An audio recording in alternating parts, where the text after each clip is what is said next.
ভাবুন তো, একটা দেশের প্রেসিডেন্টকে রাতের অন্ধকারে আমেরিকা তুলে নিয়ে গেল।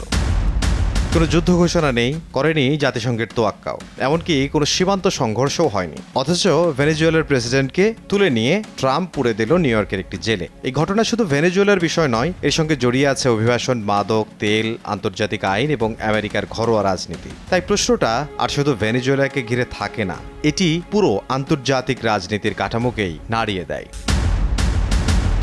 এটা কি সত্যিই মাদকের বিরুদ্ধে যুদ্ধ, নাকি বিশ্বের সবচেয়ে বড় তেল ভান্ডারের উপর দখল নেওয়ার চেষ্টা, নাকি এর আড়ালে আরো গভীর কোনো খেলা চলছে? লাতিন আমেরিকায় রাশিয়ার প্রভাব কমানো, চীনের বিনিয়োগের পথে বাধা তৈরি করা এবং ওয়াশিংটনের একক আধিপত্য আবার শক্ত করা। অনেক বিশ্লেষকের মতে এটা শুধু মাদুরোর বিরুদ্ধে অভিযান নয়, বরং বেইজিং এবং মস্কোর উদ্দেশ্যে সরাসরি একটি রাজনৈতিক বার্তা।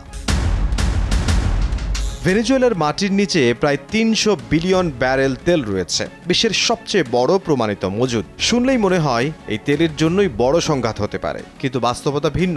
একসময় ভেনেজুয়েলা দিনে প্রায় 35 লাখ ব্যারেল তেল উৎপাদন করত, এখন তা নেমে এসেছে মাত্র 5 থেকে 10 লাখে। মার্কিন এনার্জি ইনফরমেশন অ্যাডমিনিস্ট্রেশনের তথ্যানুযায়ী 2023 সালে ভেনেজুয়েলা বিশ্ব তেল উৎপাদনের মাত্র 0.8% সরবরাহ করেছে। অন্যদিকে যুক্তরাষ্ট্র নিজেই দিনে প্রায় 1,40,00,000 ব্যারেল তেল উৎপাদন করেছে। অর্থাৎ আজকের বাজারে ভেনেজুয়েলার তেল আর কোনো গেম চেঞ্জার নয়। তাই প্রশ্ন ওঠে, শুধু তেলের জন্য কি এত বড় রাজনৈতিক ও সামরিক ঝুঁকি নেওয়া সম্ভব? যুক্তির বিচারে উত্তরটা পরিষ্কার না। এই ঘটনাকে শুধু তেলের গল্প দিয়ে ব্যাখ্যা করা যায় না। মাদুরোকে গ্রেফতার রাজনৈতিকভাবে বড় ঘটনা হলেও তেলের বাজারে তার প্রভাব দেখা যায়নি। এর মানে হলো মাদুরো ক্ষমতায় থাকুক বা না থাকুক, আজকের তেল বাজারে তার কোনো রাজকীয় প্রভাব নেই। অনেকে প্রশ্ন করেন, নিষেধাজ্ঞা থাকা সত্ত্বেও আমেরিকার কোম্পানি শেভরন ভেনেজুয়েলায় কেন কাজ করছে? এর উত্তর নাটকীয় নয়, বরং কৌশলগত। ভেনেজুয়েলার রাষ্ট্রীয় তেল কোম্পানির নাম পিডিভিসা, অর্থাৎ দেশের সব তেলের মালিক রাষ্ট্র। কিন্তু দুর্নীতি, ভুল ব্যবস্থাপনা এবং আন্তর্জাতিক নিষেধাজ্ঞার কারণে পিডিভিসা এখন নিজের শক্তিতে ঠিকমতো তেল তুলতে পারে না। ভেনেজুয়েলার তেল সাধারণ তেলের মতো পাতলা নয়, এটি খুব ভারী এবং ঘন। এই তেল সরাসরি পেট্রোল বা ডিজেলে রূপান্তর করা যায় না, আগে এটিকে বিশেষ প্রক্রিয়ায় ভাঙতে হয়। এই কাজ করে যে বড় শিল্প কারখানাগুলো, সেগুলোকেই বলা হয় রিফাইনারি। আমেরিকার কিছু রিফাইনারি শুরু থেকেই এই ধরনের ভারী তেল পরিশোধনের উপযোগী করে বানানো হয়েছে। তাই শেভরন ভেনেজুয়েলার তেল কিনে, কারণ তাদের কাছে এই তেল ব্যবহারের প্রযুক্তি রয়েছে। শেভরন তেল নেয় ঠিকই, কিন্তু ভেনেজুয়েলা এর বদলে নগদ অর্থ পায় না। এই তেল দিয়েই পিডিভিসার পুরনো দেনা শোধ করা হয়। অর্থাৎ এটা কোনো তেল লুট বা দখল নয়, বরং নিয়ন্ত্রিত লেনদেনের ব্যবস্থা। ওয়াশিংটন ভেনেজুয়েলা থেকে পুরোপুরি সরে যেতে চায় না, কারণ তারা জানে মাঠ ফাঁকা হলে সেখানে ঢুকে পড়বে চীন বা রাশিয়া। ভেনেজুয়েলার তেলের সবচেয়ে বড় ক্রেতা এখন আমেরিকা নয়, ইউরোপও নয়, সবচেয়ে বড় ক্রেতা হলো চীন। নিষেধাজ্ঞার কারণে ভেনেজুয়েলা স্বাভাবিক বাজারে তেল বিক্রি করতে পারে না, তাই তারা তেল পাঠায় গোপন পথে, যাকে বলা হয় গোস্ট ফ্লিট, অর্থাৎ এমন ট্যাঙ্কার জাহাজ যেগুলো নিজেদের অবস্থান লুকিয়ে নাম ফ্ল্যাগ বদলে মাঝ সমুদ্রে তেল ট্রান্সফার করে এবং চীনে পৌঁছে দেয়। এই পুরো রুটটাই একটি কালো বাজার নেটওয়ার্ক। চীন এই তেল কেনে দুই কারণে। প্রথমত, এই তেল সস্তা, কারণ নিষেধাজ্ঞার কারণে ভেনেজুয়েলা কম দামে বিক্রি করতে বাধ্য হয়। দ্বিতীয়ত, এতে চীন পশ্চিমা নিষেধাজ্ঞাকে পাত্তা না দিয়ে দেখাতে পারে, আমরা আমাদের জ্বালানি নিজের মতো জোগাড় করব। ফলে চীন শুধু তেল পাচ্ছে না, বরং রাজনৈতিক সুবিধাও নিচ্ছে। এখানে ইরান ও রাশিয়াও ঢুকে যায়। এই তিন দেশ, চীন, ইরান ও রাশিয়া, নিষেধাজ্ঞা এড়িয়ে তেল বিক্রি ও কেনার জন্য একে অন্যের অভিজ্ঞতা ভাগাভাগি করে। ইরান তার তেল পাঠানোর কৌশল দেয়, রাশিয়া দেয় শিপিং এবং বিমান নেটওয়ার্ক, আর চীন দেয় সবচেয়ে বড় বাজার ও অর্থনৈতিক নিরাপত্তা। ফলে ভেনেজুয়েলার অবৈধ তেল রুট শুধু একটি দেশের নয়, এটা এখন এক ধরনের বিকল্প জ্বালানি ব্যবস্থা। এখন যদি মাদুরোকে সরানো হয়, তাহলে কি হয়? প্রথমত, এই কালো তেল নেটওয়ার্কে বিশৃঙ্খলা তৈরি হয়। নতুন সরকার এলে তাদের উপর আন্তর্জাতিক নজরদারি বাড়ে, চুক্তিগুলো নতুন করে খতিয়ে দেখা হয়, আর অবৈধ রুট চালু রাখা কঠিন হয়ে পড়ে। অর্থাৎ এতে সবচেয়ে বেশি ধাক্কা খায় চীন, কারণ তাদের জন্য সস্তা তেলের একটি বড় গোপন উৎস হুমকির মুখে পড়ে।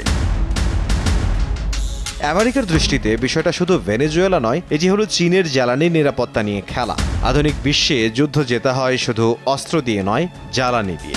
যে দেশের জ্বালানি লাইন দুর্বল, সে দেশ অর্থনৈতিক ও সামরিকভাবে দুর্বল হয়ে পড়ে। তাই ওয়াশিংটনের বার্তাটা আসলে মাদুরোর উদ্দেশ্যে নয়, বেইজিং এর উদ্দেশ্যে। তুমি নিষেধাজ্ঞা এড়িয়ে যে তেল আনছো, চাইলে আমরা সেই পথ বন্ধ করে দিতে পারি। সোজা করে বললে, যদি লক্ষ্য হতো তেল, তাহলে আমেরিকা ওপেনলি উৎপাদন বাড়াতো বা রপ্তানি দখল করত।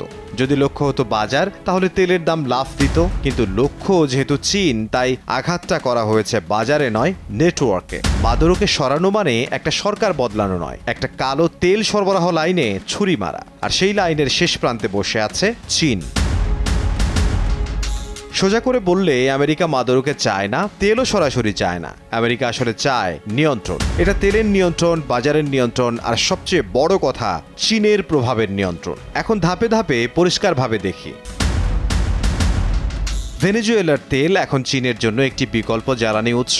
নিষেধাজ্ঞা থাকা সত্ত্বেও এই তেল গোপনে চীনে পৌঁছায়। আমেরিকার দৃষ্টিতে এটা বিপজ্জনক, কারণ এতে চীন দেখাচ্ছে পশ্চিমা নিষেধাজ্ঞা অকার্যকর। তাই আমেরিকা যদি ভেনেজুয়েলার কালো তেল রুট দুর্বল করতে পারে, তাহলে চীনের জ্বালানি নিরাপত্তা চাপ পড়ে। এটা সরাসরি যুদ্ধ নয়, এটা জ্বালানি দিয়ে যুদ্ধ। একসময় লাতিন আমেরিকা ছিল আমেরিকার ব্যাকইয়ার্ড, কিন্তু গত 20 বছরে সেখানে ঢুকে পড়েছে চীন ও রাশিয়া, ঋণ, অবকাঠামো, অস্ত্র ও প্রযুক্তি নিয়ে। ভেনেজুয়েলা ছিল সেই প্রবেশের সবচেয়ে বড় দরজা। মাদুরো সরকার চীন রাশিয়ার ঘনিষ্ঠ ছিল। তাকে সরানো মানে শুধু একজন প্রেসিডেন্টকে সরানো নয়, বরং বার্তা দেয়া, এই অঞ্চলে শেষ কথা এখনো ওয়াশিংটনের। যদি ভেনেজুয়েলা, ইরান, রাশিয়া একসঙ্গে নিষেধাজ্ঞা এড়িয়ে ব্যবসা করতে পারে, তাহলে আমেরিকার নিষেধাজ্ঞা আর ভয় দেখানোর অস্ত্র থাকে না। তাই এই নেটওয়ার্ক ভাঙা মানে আমেরিকার অর্থনৈতিক অস্ত্রকে আবার কার্যকর দেখানো। এটা একটা উদাহরণ তৈরি করা। নিয়ম ভাঙলে শুধু জরিমানা নয়, সরকারও টিকবে না। আমেরিকার ভেতরেও ভেনেজুয়েলা ইস্যু জনপ্রিয়। ফ্লোরিডায় কিউবান ও ভেনেজুয়েলান অভিবাসীদের বড় ভোট ব্যাংক আছে। মাদুরোর বিরুদ্ধে কঠোর হওয়া মানে দেশের ভেতরে কমিউনিজমের বিরুদ্ধে শক্ত ভাবমূর্তি বানানো। কাজেই এটা শুধু পররাষ্ট্রনীতি না, এটা ভোটের রাজনীতিও।